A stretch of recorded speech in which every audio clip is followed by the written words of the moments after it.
Have a nice and safe day to all my viewers. Today we are going to discuss about another new topic, that is about cell membrane. In our previous class we have already discussed about cell wall, and today's video is about cell membrane. Cell membrane. Let's discuss what is cell membrane and where it is located. It is seen that the cell membrane is outermost living limiting layer of protoplasm. It is outermost living limiting layer of protoplasm. It is outermost in animal cell, but in plant cell it is present below cell wall. Okay. The cell membrane term was first given by Nageli and Kramer in 1855. 1855, this term was first given by Nageli and Kramer. Okay. After that, in 1931, it was called as plasma lemma, given by Plough. In 1931, plasma lemma term, plasma lemma given by Plough. Okay. So let's discuss about the component of cell membrane, what are present in cell membrane. If we consider the cell membrane, it is found that the cell membrane is formed of lipid, protein and carbohydrates. Chemically, this cell membrane consists of 60 to 80% of lipid, 60 to 80% of proteins along with 20 to 40% of lipid. So it consists of 60 to 80% of proteins and 20 to 40% of lipid and 1 to 5% of carbohydrates in form of oligosaccharides. These are the basic composition. Okay. So if we consider the human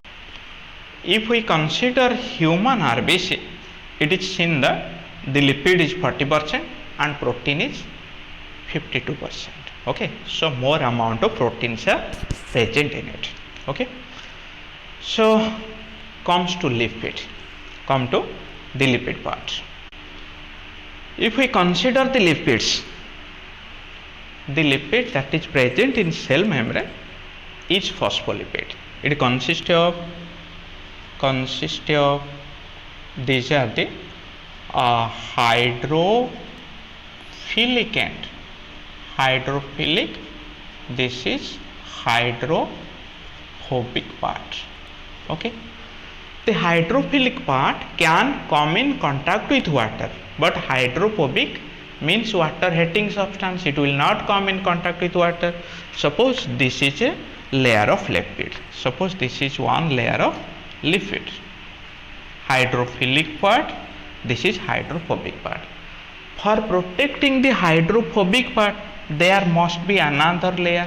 The hydrophilic are always exposed to surface because this cell have to come in contact with water.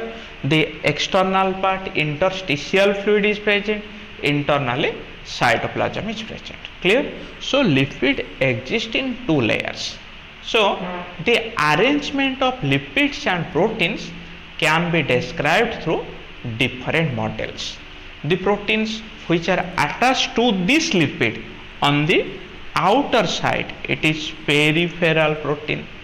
The protein which is attached within the membrane, it is called as integral protein or intrinsic protein. So both type of proteins are found, peripheral and integral proteins. So first of all discuss different models. If we consider this cell, if we consider this membrane, the living membrane are of two types. One is cytoplasmic membrane, another is internal membrane. Then what is cytoplasmic membrane? This cytoplasmic is this, suppose this is the cell, this outer membrane is cytoplasmic membrane.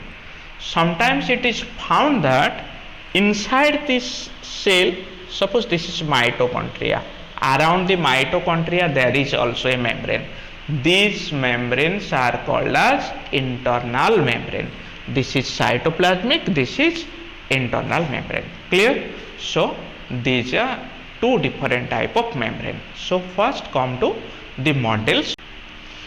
First come to trilamellar structure, which is given by Daniel and Davison. Daniel and Davison in 1935 described trilamellar model. This name of the model is trilamellar model. What it explains? This model explained that the plasma membrane is one of the unit membrane. Okay, it consists of lipids. These are the lipid. In this model, the lipids are considered as single layer. Here this is the protein lipid. So two layers of protein and one layer of lipid. It is called as trilamellar model. After that, another model was given, that is unit membrane concept, given by Robertson in 1959. In 1959, this unit membrane concept explained that the cell membrane is trilamellar. Why? Because the cytoplasmic membrane is trilamellar, internal membrane is also trilamellar. So these are now called as unit membrane. What are the composition of unit membrane? The unit membrane consists of two layers of lipid, and the lipid is about 45 angstrom in thick and proteins are 15 angstrom on each side. Suppose these are the lipid layer. Okay, the lipid layer, the hydrophobic ends facing to each other, hydrophilic to outer side. These are the protein layer. This is the protein layer. The lipid layer is about 45 angstrom. It is 15 angstrom. This is also 15 angstrom. Total 75 angstrom in thickness. Okay, so this is unit membrane concept. The latest model of cell membrane was given by Singer and Nicholson, that is the fluid mosaic model, which is the most acceptable model of cell membrane. Clear? Come to fluid mosaic. This fluid mosaic model was given in 1974 by Singer and Nicholson. Singer and Nicholson in 1974. This model states that it is a different model from Robertson's model. The difference in the arrangement of proteins. The proteins cover the entire hydrophilic surface of the bilipid layer, but the protein not always cover entirely. Sometimes these are present in different manner. The arrangement of protein has been clearly described by this model. The proteins are said to be protein iceberg. Suppose this is the layer, this is the lipid layer, okay, lipid bilayer. Some of the proteins completely embedded in it. These are inside the membrane. These proteins are integral. These are integral protein. Some proteins remain in the surface. These are peripheral proteins. The carbohydrate, that means oligosaccharides, sometimes attached here. This is called as this is glycolipid. Suppose sometimes attached here. This is glycoprotein, attached to protein. This is glycolipid, the carbohydrate part which are attached to lipid and protein. These proteins are peripheral. This is intrinsic protein or integral protein. This integral protein behave as channel proteins for transport. These are called as porins. These are called as, suppose GLUT4. This is one of the carrier protein which help in maintaining the function of cell membrane. Clear? So these proteins are iceberg. Protein iceberg means the like ice on water. It is sink into the bottom and again come to the surface. Like that, these proteins can move into the membrane and can take its position again. So this is the fluid mosaic model which describes that the proteins are different type. The proteins can remain on the surface or it may be embedded within the lipid bilayer, but the proteins never cover entirely the membrane. Clear? So this is the fluid mosaic model which is the most accepted model. Let's discuss about the function of cell membrane.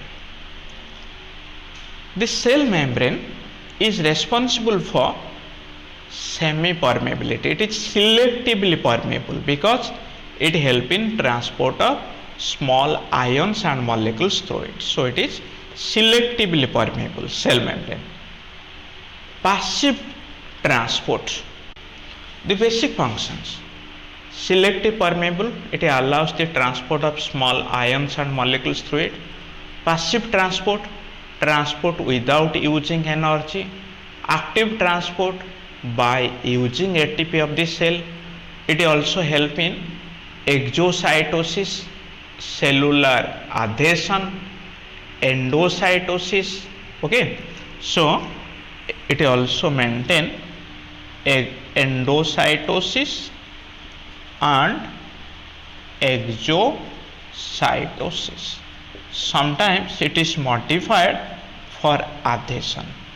It is remain connected with other cells. So it is one of the adhesive layer. So these are the basic functions of cell membrane. In the next video, we will discuss about membrane transport. Thank you all.